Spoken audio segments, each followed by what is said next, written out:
Assalamualaikum warahmatullahi wabarakatuh.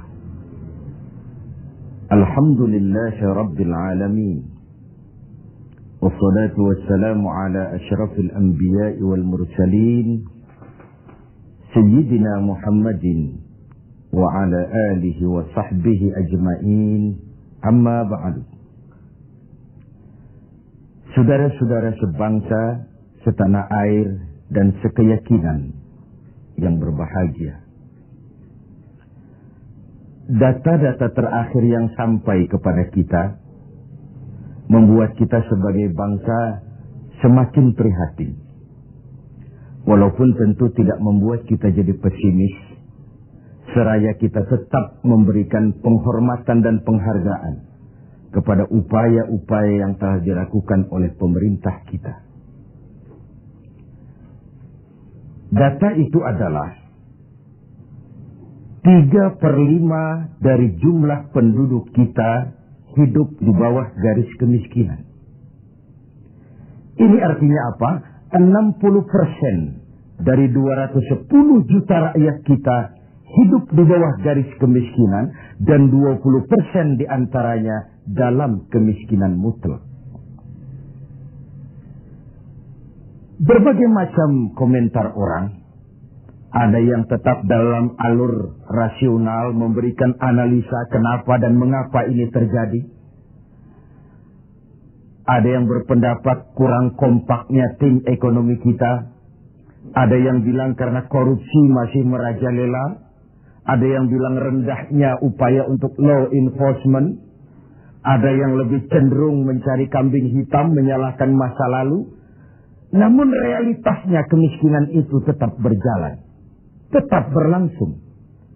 Sementara kita harus melakukan upaya-upaya di dalam alur kebersamaan terhadap kondisi yang dihadapi oleh mayoritas bangsa kita ini. Pada jumpa ini saya ingin menyampaikan sebuah hadis yang diriwayatkan oleh Imam Al-Hakim. Rasulullah sallallahu alaihi wasallam bersabda, "Arba'un man kunna fihi nasyarallahu rahmatuh wa adkhalahu jannatuh." Ada 4 hal. Siapa saja yang mempunyai keempat hal ini, Allah akan pancarkan rahmat kepadanya. Allah akan pancarkan kasih sayang kepadanya dan dimasukkannya orang itu ke dalam surga. Mari kita lihat semua kita termasuk salah satu saja dari 4 hal yang dibicarakan ini. Yang pertama, man awa miskinan. Orang yang memberikan perlindungan, memberikan tempat tinggal, menaungi orang-orang yang miskin. Allah melebihkan rizki sebagian kita dari yang lain, agar dalam hidup terjadi take and give. Karena bagaimanapun kita ini saling memerlukan. Tidak ada orang hebat yang bisa hidup sendirian. Betapa dan siapapun kita memerlukan yang lain. 60% rakyat kita hidup di bawah garis kemiskinan dan bukan mereka punya mau. Padahal subhanallah, kita diberikan negara yang begini kaya, hijau, ranau, subur, makmur. Bumi kita mengandung gas, batu bara, minyak, laut kita kaya, hutan kita kaya. Negara kita kaya dan penduduk kita miskin. What's wrong? Tapi pertanyaan ini bisa mengundang berbagai macam polemik. Oleh karena itu, saya ingin mengetuk hati kita semua. Allah akan memancarkan rahmatnya kepada orang-orang yang santun, berpihak kepada orang-orang miskin. Hukum sering tidak berpihak kepada kemiskinan. Kebenaran sering tidak berpihak kepada kemiskinan. Sehingga dengan demikian, tersudutlah dia di pojok-pojok kehidupan. Padahal ini masalah kita bersama. Sementara Rasul dengan tegas memperingatkan, "Wallahu fi aunil abdi, madama al-abdu fi auni akhi." Allah akan selalu menolong seorang hamba selama hamba itu masih mau menolong saudaranya. Jikalau kita sudah tidak punya kepedulian kepada saudara-saudara kita yang hidup di bawah garis kemiskinan, Jikalau kita biarkan mereka meratap dalam keputusasaan, jangan heran Allah juga tidak akan pernah peduli dengan kita. Sementara kemalangan apa yang lebih besar dalam hidup ini, kalau Allah sudah tidak mau peduli dengan kita lagi. Rumah-rumah singgah tetap diperlukan. Pemandangan sehari-hari kita lihat anak-anak kita dalam usia sekolah terpaksa harus berjemur panas terik, terguyur hujan, tidur di tepi-tepi jalan oleh karena tekanan kehidupan, oleh karena sulitnya lapangan pekerjaan, oleh karena kemiskinan-kemiskinan yang dialami. Dan itu semua menjadi tanggung jawab kita untuk berbagi dalam kondisi yang seperti ini. Saudara-saudara sebangsa, setanah air, dan seiman yang tercinta. Dengan semangat ini, boleh jadi baju di rumah kita sudah tidak ada artinya. Tetapi ketika kita berikan kepada mereka, akan jadi besar artinya buat mereka. Sementara di rumah kita sendiri, kita sudah hampir lupa ada baju itu. Tidak tersentuh sama sekali. Beratkah kita memberikan sesuatu yang di tangan kita sudah tidak begitu berarti, sementara akan jadi pengarti yang paling besar bagi orang lain. Satu sisi ada orang sakit perut karena kekenyangan, sisi lain orang merintih karena kelaparan. Tidak bisakah kita menyisihkan sebagian saja supaya kita tidak berlebihan dan tetap sehat, sementara yang lain juga tetap tidak merintih kelaparan karena kekurangan makan? Kemiskinan merupakan musuh kita yang paling utama. Dan biang keladinya adalah belum stabilnya perekonomian kita. Penyebabnya bisa bermacam-macam. Karena kurang kompaknya tim ekonomi kita, iya. Karena warisan hutang, iya juga. Baik hutang pemerintah maupun hutang swasta. Karena orang-orang para pemimpin kita belum mampu melakukan terobosan-terobosan ekonomi yang menggembirakan, iya juga. Tapi rakyat kita sesungguhnya, kita lihat. Di lintasan pintu kereta, itu kadang-kadang penjaga pintu juga, kereta masih di mana-mana, pintu sudah ditutup. Panjang sekali antrian itu. Terbes sopir-sopir keringetan. Setengah jam nunggu kereta mau lewat. Ketika lewat keretanya memang 11 gerbong. Panjang sekali. Si sopir truk, si sopir bus, si kenek yang kekeringatan itu. Pantas saja lama kita menunggu sampai keringetan. Keretanya yang lewat panjang betul. Ada kepuasan batin. Sebaliknya bayangkan. Sudah setengah jam nunggu, keringetan, kepanasan, haus, mencekik leher. Antrian mobil panjang di lintasan pintu kereta. Begitu lewat, yang lewat ini cuma lokomotif. Yumpah-yumpah kenek-kenek ke sopir sialan. Dikira apa setengah jam kita nunggu cuma begitu yang mau lewat. Ini artinya apa? Secara psikologis, rakyat kita ini mau menunggu. Rakyat kita ini mau berkorban. Rakyat kita ini mau memberikan apa yang mereka bisa untuk sesuatu yang besar, untuk sesuatu yang monumental, untuk sesuatu yang bisa merubah keadaan mereka. Jangan biarkan rakyat kita menunggu dengan kecewa karena begitu lama menunggu yang lewat cuma lokomotif, cuma kepala kereta yang lewat. Mereka merasa penantian setengah jam sia-sia, pengorbanan peras keringat, haus mencekik leher. Jadi konyol ketika yang lewat cuma sebuah lokomotif.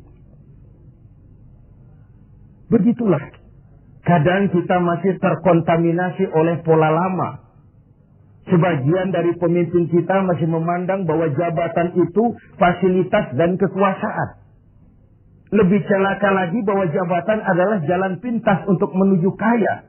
Merasa giliran. Kemarin kan giliran kamu, sekarang giliran saya. Sepanjang jabatan masih dianggap sebagai fasilitas dan kekuasaan. Apalagi jalan pintas untuk menuju kaya, itu rampok. Negara sedang sakit. Ini musim kerja bakti. Pesta sudah selesai. Ini saatnya kita cuci piring. Kita Dalam artian seluruh komponen bangsa. Ya birokratnya, ya teknokratnya, ya ekonomnya, ya agamawannya, ya politisinya. Semua kita. Ini merupakan tanggung jawab kita secara bersama-sama. Man awa miskinan. Orang yang santun kepada orang-orang yang miskin. Memberikan tempat bernaung, tempat tinggal. Mendidik, memberikan kesempatan pendidikan kepada anak-anak mereka. Sehingga anak-anak itu, yang juga anak-anak kita, punya hak menatap hari esok dengan pasti. Punya hak menggantungkan harapan dan cita-cita. Seperti juga anak-anak lain punya harapan dan punya cita-cita. Marilah kita semua menyadari, hidup ini sebuah putaran menunggu giliran. Dan jabatan adalah amanah. Sementara menyia-nyiakan amanah adalah khianat. Lebih jauh dari itu, agama mengajarkan apapun yang kita miliki dalam hidup ini sebuah titipan. Harta, titipan. Jabatan, titipan. Ilmu pengetahuan, titipan. Kalau titipan harus disikapi dengan dua. Pertama, titipan harus dijaga baik-baik. Masa ada orang datang ke rumah saya, Pak, saya titip mobil sebentar. Oh, silakan. Saat mobil diambil, kacanya pecah, bempernya penyok, robannya kempes, knalpotnya hilang, marah yang punya. Saya cuma titip, kenapa tidak dijaga baik-baik? Begitulah Allah menitipkan jabatan kepada kita. Saat nanti diambil jabatan itu berlumur korupsi, berlumur kezaliman, tipu daya, trik, rekayasa. Tentu marah yang menitip ini. Kau harus bertanggung jawab. Ini kan titipan. Kenapa tidak dijaga baik-baik? Harta titipan. Malahan, kalau saudara diberikan ilmu, pertanyaan akhirat cuma satu. Ilmumu kau amalkan untuk apa? Diberikan kita usia yang panjang, pertanyaan akhirat juga cuma satu. Usiamu kau habiskan di mana? Tapi diberikan kita harta, pengadilan akhirat akan bertanya dua. Hartamu kau dapat dari mana? Kau belanjakan kemana? Depan dan belakangnya ditanya, dari mana dan kemananya. Itu sebabnya Rasulullah berpesan, hasibu anfusakum qabla an tuhasabu. Hitung dirimu sebelum Allah yang menghitungnya. Dengan bahasa sekarang, kalau malam-malam ada baiknya kita putar film hidup kita ini.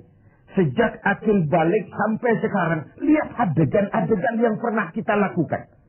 Oh, tanggal sekian, bulan anu, tahun sekian, saya nyolong, saya korup. Tanggal sekian, bulan sekian, saya nempeleng orang tanpa alasan yang benar. Putar film itu. Apa target dari semuanya? Kalau ada adegan yang tidak pantas, sekarang ini kita masih bisa melakukan sensor. Taubat maksudnya, pemutihan. Ada suara yang kurang jelas, masih bisa dubbing. Ada alur cerita yang kurang utuh, masih bisa editing. Proses sensor, proses editing, proses dubbing masih dimungkinkan sekarang. Sekarang, di dunia ini. Kalau nanti di padang mahsyar Allah yang memutar film kehidupan kita, tidak akan ada waktu lagi untuk sensor, dubbing, editing, yang ada tinggal pertanggungan jawab. Dan hari itu seperti sering kita baca dalam surah Yasin, al-yawma nakhtimu ala afwahihim wa tukallimuna aydihim wa tashhadu arjuluhum bima kanu yaksibun. Mulut mereka kami gembok, tangan mereka akan laporan, dan kaki mereka akan memberikan kesaksian terhadap apa saja yang telah mereka lakukan. Jabatan adalah titipan. Dia harus dijaga baik-baik. Yang kedua, kalau titipan tidak boleh membuat orang arogan, sombong. Dititipi, sekadar dititipi kok sombong. Apa alasannya? Orang titip mobil ke rumah saya, yang punya mobil pergi, saya petatang-peteteng, membangga-banggakan. Ini mobil hebat, ini mobil mutakhir, ini mobil canggih. Mobil orang titip. Begitulah kita. Ini jabatan, titipan. Kenapa harus sombong? Ini harta, titipan. Kenapa mesti sombong? Ini ilmu pengetahuan, titipan. Kenapa harus sombong? Titipan tidak perlu membuat kita jadi arogan. Bahkan kalau dia jabatan itu top. Kata orang Belanda, legend is louden. Memimpin adalah jalan menderita. Pemimpin adalah orang yang kesepian. Di dunia diikat dengan berbagai macam aturan. Di akhirat akan dibuka perkaranya yang besar-besar. Kesepian karena pada dasarnya pemimpin mengorbankan privasinya. Bahkan keluarganya. Seorang presiden, seorang wakil presiden tidak punya anak, tidak punya ibu, tidak punya bapak, tidak punya paman. Yang punya paman itu pribadinya. Kalau presiden punya anak, lalu anak-anaknya jadi warga negara kelas 1, ikut-ikut ngurus negara, kan ini penyakit kita. Biarkan pemimpin sebagai pemimpin. Karena memimpin adalah jalan menderita. Dan pemimpin pada umumnya orang-orang yang kesepian. Ini musim kerja bakti. Hanya dengan semangat kebersamaan, ke atas saya mengingatkan, ke bawah saya mengimbau. Mari kita berbagi rasa dengan saudara-saudara kita yang hidup di bawah garis kemiskinan. Karena bukan saja ini tanggung jawab nasional, tapi juga tanggung jawab keagamaan. Seorang muslim baru sempurna imannya jikalau dia merasakan apa yang dirasakan oleh tetangga sebelahnya. Bahkan tidak sempurna iman kamu jikalau kau tidur dalam perut kenyang, sementara tetanggamu merintih kelaparan. Belum sempurna imanmu. Begitu kepekaan Islam sampai iman dijadikan taruhan terhadap perbaikan nasib orang-orang miskin. Bukan sekadar sebuah slogan. Bukan sekadar sebuah simbol. Tapi sebuah realita kehidupan beragama. Tangan di atas lebih baik daripada tangan di bawah. Orang mukmin yang kuat lebih disukai Allah ketimbang orang mukmin yang lemah. Lemah ekonominya, lemah pendidikannya, lemah jaringan sosialnya, lemah kebudayaannya. Orang mukmin yang kuat lebih disukai Allah daripada orang-orang mukmin yang lemah. So, kalau kita dalam posisi itu, sekaranglah waktunya untuk berbuat. Jangan biarkan saudara-saudara kita merintih kelaparan. Anak-anak dalam usia sekolah terpaksa keleleran di jalan. Atau terpaksa harus kerja di bawah usia. Memang kadang kita berhadapan dengan siklus lingkaran setan. Pendapatan rendah. Kenapa? Karena kemampuan rendah. Kemampuan rendah kenapa? Karena pendidikan rendah. Pendidikan rendah kenapa? Karena kurang gizi. Kurang gizi kenapa? Karena biaya hidup tinggi. Biaya hidup tinggi kenapa? Karena pendapatan rendah. Begitu berputar lingkaran setan ini. Tapi what can we do now? Apa yang bisa kita lakukan sekarang? Buat tetangga kita, buat masyarakat lingkungan kita, setidaknya man awa miskinan. Orang yang menolong orang-orang miskin. Memberikan tempat tinggal. Melindungi mereka. Akan dipancarkan rahmat Allah kepada mereka. Kasih sayang Allah akan berlimpah. Si miskin mungkin tidak akan bisa membalas. Tapi Allah akan memberikan balasan. Melalui jalan yang tidak pernah kita sangka. Ketimbang kita mencari kambing hitam. Oke lah, yang salah tetap salah. Tapi kan dengan argumen, bukan dengan sentimen. Untuk menegakkan kebenaran, bukan untuk menang-menangan. Zaklik, tidak personlik. Menyentuh dan bukan menyinggung. Biarkan hukum tetap tegak. Biarkan penataan ekonomi kita tetap profesional. Sementara kita yang oleh Allah diberikan sedikit kelebihan. Sedikit kemampuan. Mari kita berbagi untuk mengatasi persoalan bangsa yang memang berat ini. Ini yang pertama. Yang kedua, orang yang akan dapat pancaran rahmat dari Allah itu warahimad dha'ifa.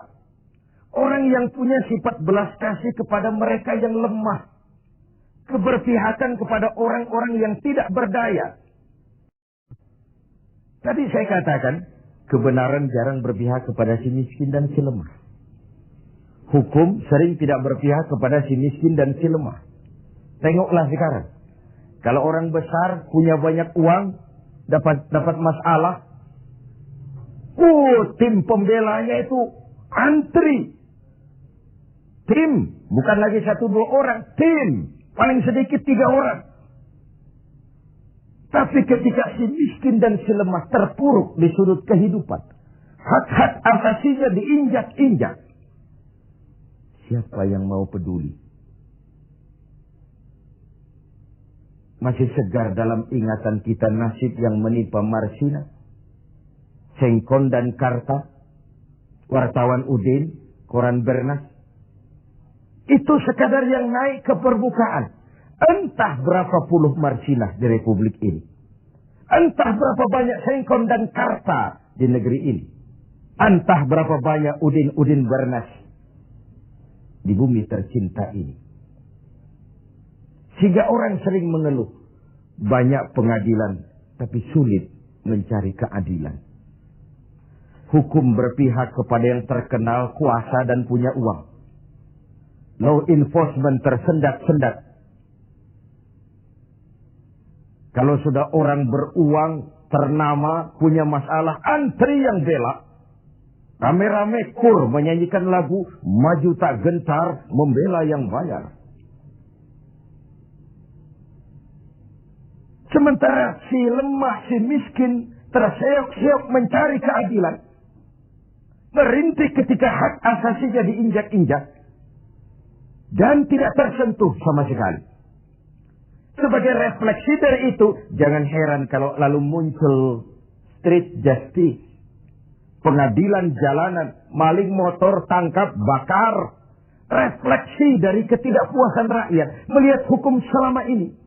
Di mana rakyat menyaksikan dengan mata telanjang kalau orang kecil berbuat salah, hukum cepat-cepat ditegakkan. Jikalau yang besar salah, orang diam pura-pura tidak mengerti. Di situ tumbuhnya luka rasa keadilan. Karena hukum begitu berpihak. Di kalangan elit di atas sering terjadi bargaining untuk kepentingan pribadi mereka. Dengan label atas nama rakyat. Mewakili rakyat. Demi rakyat. Untuk rakyat. Rakyat sendiri nggak pernah tahu kalau di atas namakan. Nyaris rakyat kita lebih sering jadi address. Orang numpang alamat.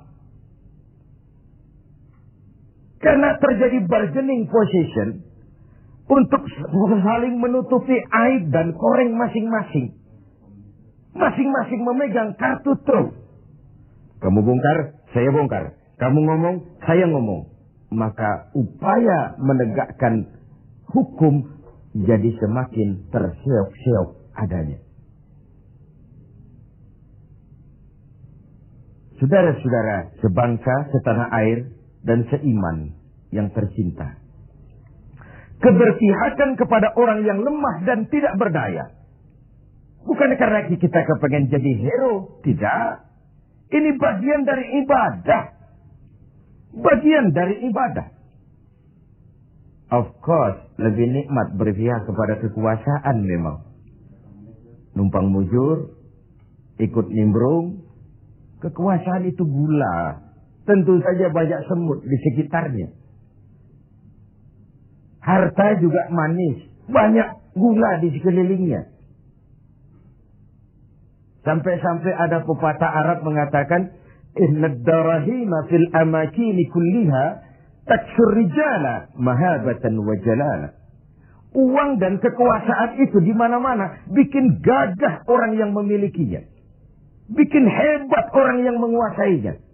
Orang yang punya uang dengan yang tidak punya uang, janganlah gaya hidupnya, gaya jalannya saja lain. Yang kecil-kecilan sajalah. Teman-teman kita yang kerja di bangunan itu, buruh bangunan itu. Kemis sama Sabtu sore, lain jalannya. Sabtu sore itu jalannya gagah. Kenapa? Habis gajian.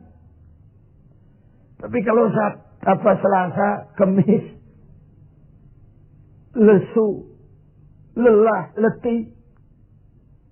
Gaya jalannya saja lain. Dan agak nyinyir memang, tapi realitas. Wahia silahun liman arada qitalan. Wahia lisanun liman arada fasahatan. Uang dan kekuasaan adalah senjata yang paling ampuh bagi orang yang mau bertempur. Nuklir bahkan sekalipun bisa nggak bunyi kalau disumpal dengan uang. Apalagi meriam, tank, pistol, semua tidak bunyi kalau disumpal dengan uang. Dia adalah senjata yang paling ampuh bagi orang yang mau maju ke medan perang. Dan lisanun liman arada fasahatan. Lidah yang paling fasih bagi orang yang mau bicara. Bicara dengan menggunakan retorika muter-muter menghanyutkan orang. Masih buntu. Coba uang yang bicara. Lewat semua. Ya, secara guyonan. Anak-anak sering bilang. Ada fulus, mulus. Tidak ada fulus, manfus. Ini kata Arab Indonesia. Ada fulus, mulus. Tidak ada fulus, manfus. Apakah harus seperti itu budaya kita? Mau dapat jabatan, setelah pendidikan harus bersaing. Lalu dalam persaingan ini, mana yang paling bisa memberikan semur, dekat sama semar, semar, semur. Logikanya apa? Kalau orang meraih jabatan karena banyak mengeluarkan uang dan berani, tentu dia sudah berhitung. Aha, 3 bulan pun pulang modal ini. Aha, paling sebentar selesai nih, pulang balik modal lah. Sudah ada hitung-hitungan matematikanya. Kalau ini yang terjadi, orang naik meroleh jabatan karena banyak mengeluarkan uang, maka hal pertama yang dia lakukan setelah menjabat ialah bagaimana pulang modal. Setelah pulang modal, bagaimana cari untung. Pengabdian nomor 19. Rakyat nomor 26. Saya pakai modal besar kok ini. Dipandangnya lah jabatan sebagai jalan pintas untuk menuju kaya. Benar kalau Rasulullah mengajarkan jangan berikan jabatan kepada orang yang memintanya. Memintanya pun jangan. Apalagi sampai nyogok-nyogok, kasih semir, kasih uang. Karena orang yang meminta mesti punya motivasi. Sedangkan jabatan adalah amanah. Menyia-nyiakan amanah merupakan dosa yang amat besar. Saudara-saudara seiman dan sekeyakinan yang berbahagia. Setiap kita pemimpin. Setiap pemimpin akan dimintakan pertanggungjawab terhadap apa saja yang dipimpinnya. Suami pemimpin di rumah tangganya. Ibu pemimpin bagi anak-anaknya. Pemuda pemimpin bagi dirinya. Pak Lurah pemimpin di kelurahannya. Setiap kita pemimpin dan setiap kita akan dimintakan pertanggungjawab terhadap apa saja yang kita pimpin. Sungguh pun itu kecil kita sembunyikan dari pandangan orang banyak. Namun Qadirabul Jalil maha mengetahui. Inilah etika otonom. Merasakan kehadiran Allah dekat dalam hidup. Ada sebuah karikatur. Seorang kiai punya murid santri 40 orang. Dari 40 orang ini ada 1 orang yang mendapat perhatian agak istimewa dari kiainya. Santri-santri yang lain protes. Kiai, kami ini semua kan santrinya kiai. Kami ngaji sama kiai. Kenapa yang 1 itu perhatiannya dilebihkan dari kami? Apa kekurangan kami? Senyum kiai kita ini. Lalu bilang, oke, kalau kau mau tahu, besok pagi kumpul di sini jam 10. Esoknya jam 10 kumpul 40 santri ini, termasuk yang dapat perhatian istimewa tadi. Anak-anakku, kata kiai, hari ini saya ingin memberikan pelajaran kepada kalian semua. Masing-masing kalian aku berikan seekor anak ayam dan sebilah pisau. Bertebaranlah kalian dengan anak ayam seekor dan sebilah pisau ini. Cari tempat yang tidak ada yang lihat. Sembelih ayam itu di situ. Cari tempat yang tidak ada yang lihat. Sembelih ayam itu di situ. Anak ayam itu. Bertebaranlah santri ini. Mencari tempat yang dipesan kiai tadi. Cari tempat yang tidak ada yang lihat. Ada yang masuk ke dalam gua. Gelap, tengok kiri kanan, tidak ada orang. Potong anak ayamnya. Ada yang cari semak belukar. Oleh kiri kanan, tidak ada orang. Potong. Ada yang naik ke gunung tinggi. Ada yang ke tepian sungai. Macam-macam. Alhasil, pada waktu yang ditentukan berkumpullah ke 40 santri ini. Bagaimana? Tanya Pak Kiai kita. Lapor Kiai, sudah kami sembelih semua. Sudah semua, sudah. Majulah santri yang satu ini, yang dapat perhatian lebih ini. Saya, Kiai, kenapa? Saya tidak bisa menyembelih anak ayam yang Kiai berikan tadi. Kenapa? Kenapa tidak kau sembelih? Tadi waktu mau berangkat Kiai pesan, cari tempat yang tidak ada yang lihat, sembelih anak ayam itu di sana. Saya sudah berusaha, Kiai. Saya pergi ke gunung yang tinggi, ke lembah yang suram, ke semak belukar, ke hutan belantara, ke dalam gua bahkan. Tetapi kemanapun saya pergi, dimanapun saya berada, Allah tetap melihat, Kiai. Saya tidak bisa menyembelih ayam, anak ayam ini seperti pesan Kiai tadi. Kiai senyum, lalu menghadapi 39 santri yang lain. Nah, kau tahu kan kenapa dia lebih istimewa dari kalian semua? Dia punya etika otonom. Dia merasakan kehadiran Allah dekat dalam hidup. Tengoklah dalam upaya memberantas korupsi di negeri ini. Berapa banyak tim yang sudah kita bentuk. Berapa banyak operasi yang sudah kita lancarkan. Entah yang namanya operasi kilat, operasi Raja Wali, operasi Halilintar, operasi Gledek. Tim ini, tim itu, tim ini, tim itu. Ketika terbentur gunung, timnya bubar. Operasinya selesai. Sementara korupsi tetap berjalan. Mari kita kembali kepada nurani. Dalam kondisi negara kita terpuruk, ekonomi kita begini rupa, 60% rakyat kita hidup di bawah garis kemiskinan. Masih bisakah kita menyalahgunakan jabatan untuk kekayaan pribadi? Masih maukah kita memperkaya kelompok sendiri dengan menyia-nyiakan rakyat banyak? Masih tegakah kita bermain-main dengan hukum? Kita tahu sesuatu itu benar, tapi terus kita injak. Kita tahu sesuatu itu salah, tapi terus kita kerjakan. Kita tahu sesuatu itu benar, tapi kita tidak berupaya membelanya.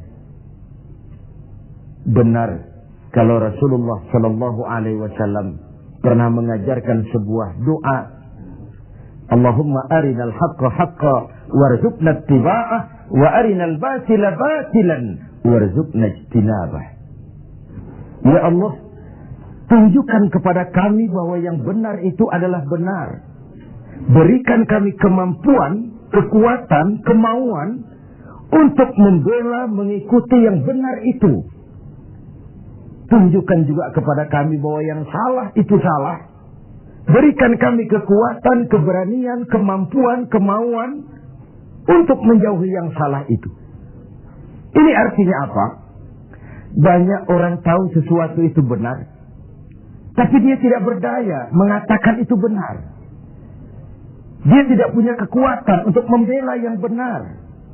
Dia tidak punya kemauan untuk menyampaikan yang benar. Sebagaimana banyak juga orang tahu sesuatu itu salah, batil, zalim, tidak benar, inkonstitusional. Tapi dia tidak punya daya, kekuatan dan kemampuan untuk menghindari yang tidak benar itu. Yang terjadi kemudian di masyarakat adalah kerancuan. Bisa saja terjadi yang benar dianggap batil, yang batil menjadi hak. Yang halal dikatakan haram, yang haram menjadi halal, atau setidaknya disamarkan. Kerancuan nilai ini membuat masyarakat menjadi tidak menentu. Oleh sebab itu, keberpihakan kepada yang lemah seperti dianjurkan dalam hadis ini. Wa rahimat dha'if. Orang yang bersifat kasih sayang kepada orang-orang yang lemah. Selain ada pula versi hadis Nabi yang menyatakan irhamu salasatan minan nas. Kasihanilah 3 macam manusia. Dikasihani. Siapa? Pertama, azizan zalla. Orang terhormat yang jatuh hina. Pejabat tinggi yang pensiun. Terkena post power syndrome. Itu kalau tidak kuat mentalnya, mengalami semacam frozen emotional attitude. Dan itu yang masih menghinggapi para birokrat kita sekarang. Dengar mau ada mutasi, gerasak gerusu. Cari orang pinter, cari mbah. Sholatnya masih menghadap Allah. Tapi urusan kayak begini, cari orang pintar, cari mbah. Jadi, iyyaka na'budu wa mbah nasta'in. Ini kan tidak konsisten, mukhtalif, mencampur aduk yang hak dengan yang batil. Akhirnya segala macam cara diusahakan. Dia merawat jabatannya bukan dengan prestasi kerja yang baik, bukan dengan kondite karena memang melaksanakan tugas dengan sebagaimana mestinya, tapi banyak melakukan menangi atasan, suap sana, semir sini, semur situ. Azizan zalla.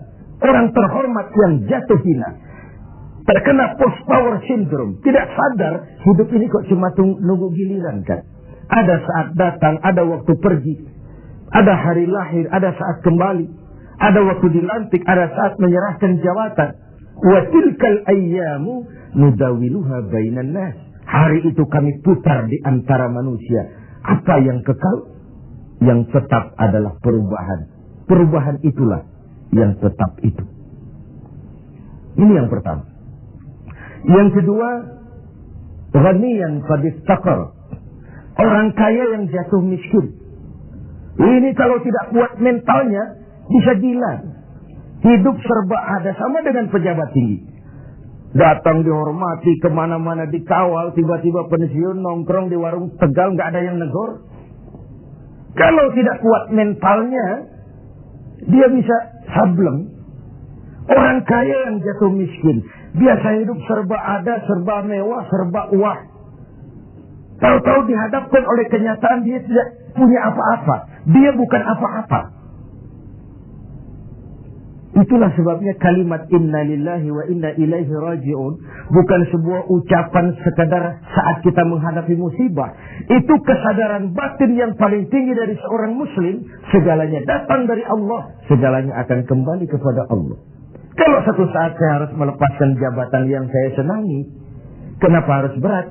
Bukankah ketika terlahir dahulu tidak ada jabatan yang saya bawa?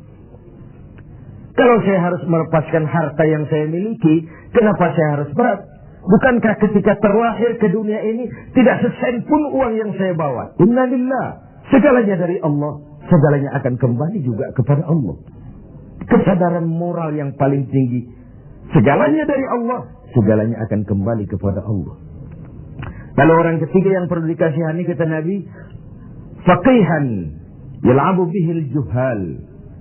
Ahli fikih, ahli hukum, ngerti syariat, tapi dipermainkan oleh orang bodoh yang kebetulan punya uang dan kekuasaan. Dan uang serta kekuasaan itulah yang jadi sponsor. Tolong carikan dalil supaya ini kelihatannya halal. Paling tidak haram-haram dikit lah. Sibuklah si ahli fikih buka kitab, carikan dalil untuk menghalalkan yang haram itu. Tolong carikan alasan supaya ini boleh. Sibuk menurunkan kitab untuk memberikan legitimasi terhadap kebatilan. Orang ahli fikih yang dipermainkan oleh orang bodoh yang punya uang dan kekuasaan. Inilah realitas.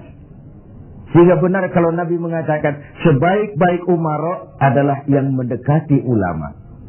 Sejelek-jelek ulama yang mendekati umara. Kalau umara mendekati ulama, tendensinya apa? Mau minta proyek sama kiai? Tentu tidak, paling minta didoakan, minta yang baik-baik.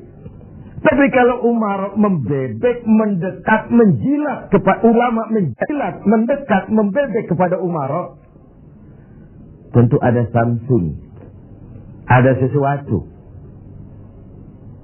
Saudara-saudara yang terhormat, saya kembali kepada masalah 4 hal yang mendatangkan rahmat Allah tadi, yaitu yang kedua, rahimad dhaif. Orang yang bersifat belas kasih kepada orang-orang yang lemah, keberpihakan kepada rakyat. Ini yang diperlukan sekarang. Ini akan menumbuhkan trust, kepercayaan. Kita bicara soal kesulitan ekonomi, ini kan masalah yang sudah mendunia. Bukan cuma Indonesia, tapi tetangga-tetangga kita sudah hampir sembuh semua. Malaysia sudah sembuh. Thailand sudah sembuh, Filipina sembuh, bahkan Korea lebih menakjubkan. Bukan saja sembuh, tapi dia sudah tidak punya sangkut paut lagi dengan negara donornya, IMF. Sudah diselesaikan hutangnya. Apa yang dilakukan Korea? Membangun semangat kebersamaan. Rakyatnya mengumpulkan emas sekian ton. Pemerintah mengeluarkan obligasi. Kok mau rakyat mengumpulkan emas? Itu tadi. Masih ingat? Sopir truk, sopir bus, kenek-kenek nunggu setengah jam di lintasan pintu kereta. Kalau lokomotifnya yang panjang lewat, ada kepuasan batin. Pas rakyat percaya kepada pemimpinnya. Ini yang perlu ditumbuh kembangkan. Sehingga terkumpullah emas sekian ton. Lalu Korea menghidupkan yang namanya home industry. Tulang punggung perekonomiannya tetap koperasi yang bersifat kerakyatan. Dan dia berhasil bangkit dari kesulitan ekonomi. Rasa kepercayaan itu penting. Karena rakyat merasa pemimpinnya adalah bagian dari mereka. Ini yang Rasulullah saja dituntun oleh Al-Quran. Qul innama ana basyarum mislukum. Katakan kepada mereka Muhammad, aku manusia seperti kau. Seperti kalian semua. Apa artinya ini? Jangan menempatkan dirimu di atas yang lain. Jangan pemimpin mendatangi rakyat sebagai sosok penguasa, sebagai sosok malaikat, sebagai sosok sinterklas. Datanglah kepada rakyat sebagai bagian daripada rakyat itu sendiri. Saya tertarik dengan ungkapan Presiden Republik Rakyat Cina pada saat dilantik. Apa katanya? Berikan kepada saya 100 peti mati. Yang 99 akan saya gunakan untuk koruptor di negeri ini. Yang 1 akan saya pakai sendiri kalau kamu lihat saya tidak benar. Sebuah ungkapan yang menampilkan kesungguhan dan keteladanan.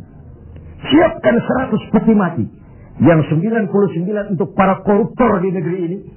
Yang 1 akan saya pakai sendiri kalau kamu lihat saya tidak benar. Sebuah negeri Cina yang nyaris ateis, komunis, mempunyai landasan moral yang begitu tinggi untuk memberantas korupsi, menciptakan pemerintah yang bersih dan berwibawa.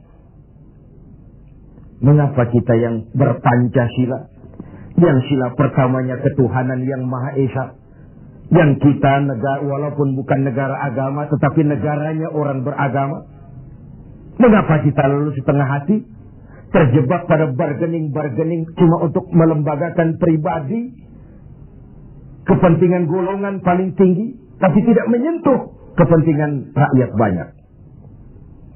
Satu hal yang patut kita renungkan. Saudara, kita teruskan kepada hal ketiga yang mendatangkan rahmat dari Allah itu apa? Wa rafiqa bil mamluk. Orang yang bersikap lemah lembut terhadap mamluk, hamba sahaya, mustad'afin, orang-orang yang tidak berdaya. Pembantu-pembantu di rumah kita sering kita anggap sebagai pembantu. Kita ora pati ngowong ke wong. Tidak memandang orang itu sebagai orang. Bukan sebagai anggota keluarga, tapi pure pembantu. Padahal dicucinya pakaian kita, dimasaknya makanan kita, dijaganya keamanan di rumah kita, di lapnya lantai rumah kita. Tidak dia mengeluh walau gaji kecil, hidup lebih banyak kurangnya daripada cukupnya. Yang dimaui dari hadis ini adalah keberpihakan kepada mustad'afin, golongan yang lemah, golongan yang tidak berdaya.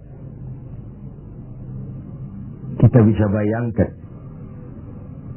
hanya 2% saja dari jumlah penduduk Indonesia yang hidup dalam gaya yang begitu luar biasa, menikmati segala macam fasilitas.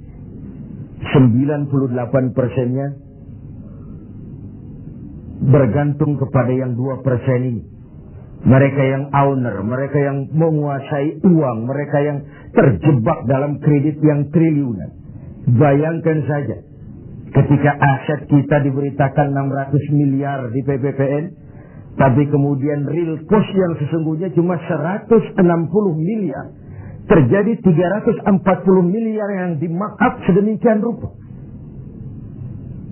Begitu mudah orang mendapat fasilitas.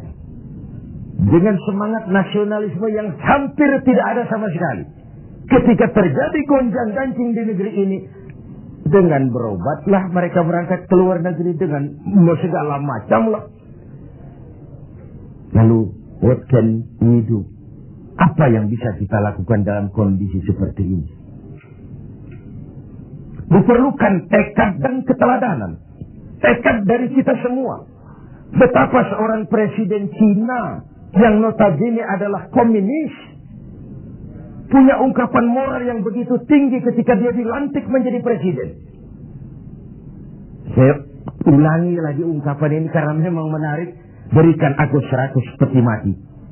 Yang 99 akan aku gunakan buat koruptor.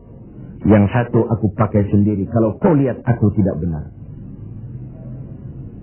Ini kan senapas benar dengan pidato pelantikan Abu Bakar As-Siddiq, Umar Ibn Al-Khattab. Kalau kau lihat aku benar, bantulah aku. Kalau kau lihat aku salah, tegurlah aku. Abu Bakar dengan tawadunya mengatakan, Inni wulitu alaikum walastu bi khairikum. Aku telah dipilih untuk memimpin kalian, padahal aku bukan orang yang terbaik di antara kalian. Kalau kau lihat aku benar, bantulah. Kalau kau lihat aku salah, tegur. Dan Sayyidina Umar dengan jujur juga menjawab, aku akan menegurmu dengan pedangku. Artinya apa? Jangan main-main dengan jabatan. Jangan main-main dengan jadi pemimpin.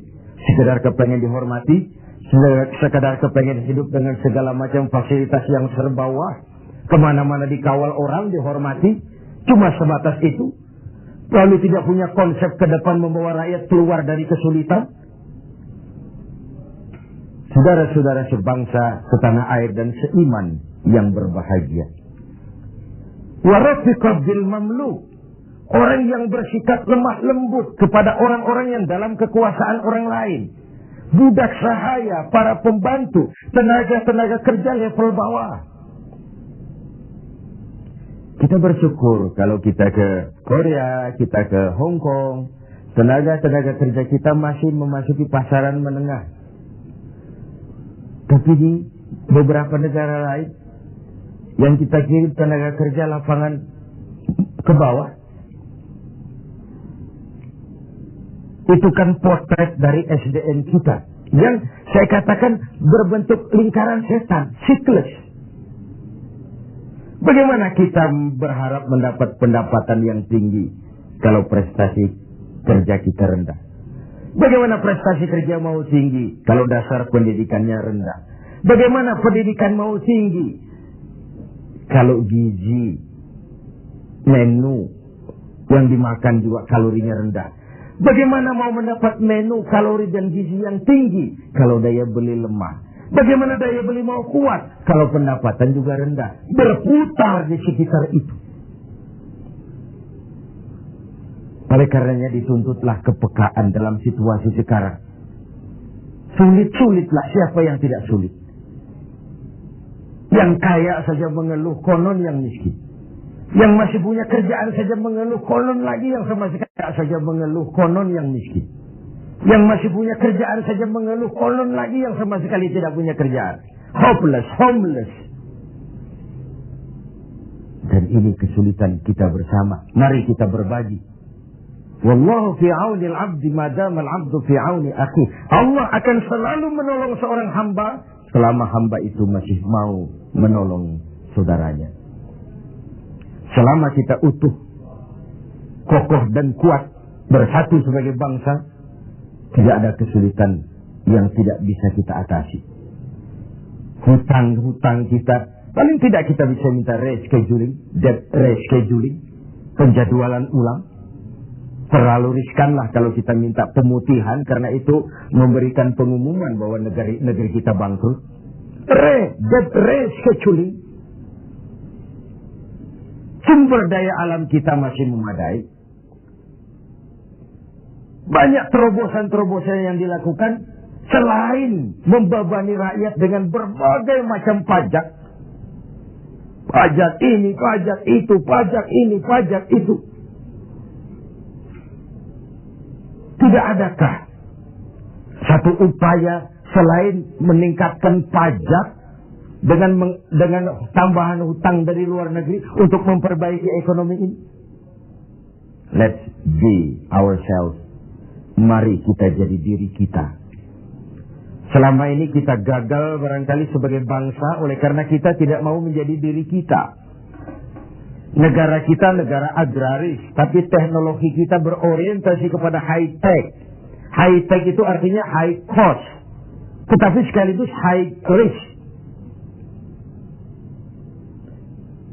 Yang kita perlukan teknologi yang mengarah kepada agro.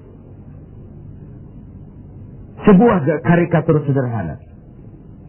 Tingkat kesuburan yang paling tinggi di negeri kita adalah di Pulau Jawa. Humus kesuburannya itu sampai 15 meter ke bawah.